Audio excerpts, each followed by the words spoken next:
US presidents are historically known for being unrelatable. Ronald Reagan, for example, was a Hollywood actor. James Garfield was able to write 2 different languages with his 2 hands at the same time. And President Donald Trump was known for his self-proclaimed scientific findings of how to heal a virus that caused a global pandemic. The big question that we all have, of course, is does their body have the same reaction to Taco Bell that we do after eating a $5 Chalupa Cravings box? Well, I'm glad you asked because I have all the answers. But first, I must share that I spent a very long time making this video, goddamn, such a long time. Just going through the extensive terms and conditions and community guideline pages of YouTube to make sure that I can say the word poop. And good news for all of us today is I can, because I'm saying it right now. So, how do presidents poop? Well, as the great children's book title once said, everyone poops. But you see, theirs is a precious national asset that must be protected at all times.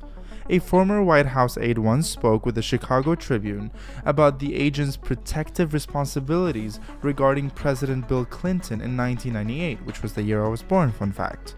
These are their exact words. When he goes to a hotel to give a speech and has to go to the bathroom, the agents sometimes have to go in with him. They're everywhere. We're not sure if this is mentioned in the job description when applying to work at the Secret Service. Like, hey, thanks for applying. Occasionally you might need to pick up the boss's brownies. But honestly, the extent to which the federal security staffers are required to engage with the president's bowel movements must take a tremendous degree of notability, as they're serving their country from harm. Now you might be asking, Pierre, how could a president's butt truffles be a risk if handled by the wrong hands? Well, to begin with, let's hope they're never handled by any hands. But you see, our poop says a lot about our health. And protecting it means that we're preventing foreign spies from discovering information about the health of any president at the time. Apparently, there is a division tasked with protecting the president's poop, and there's a journalist that's called Dwayne Madsen who says they're called toilet security or toilsec, and they operate to defend against foreign entities examining the president's stool in an effort to determine his eating habits or unreported health conditions.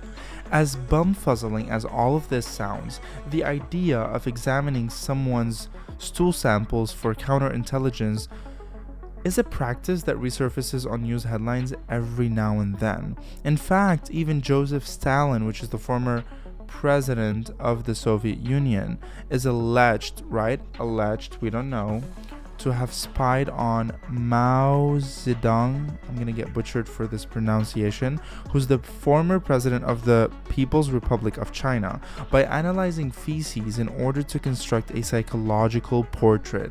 So I won't go into the details of how a stool can be analyzed to create a psychological portrait, because frankly that would be too much research and it would probably bore you. So here we go. If the amino acid tryptophan is found in a stool, it could conclude that a person is calm and approachable. But the lack of potassium in poop would be seen as a sign of a nervous disposition and someone with insomnia. You get it, I'm sure.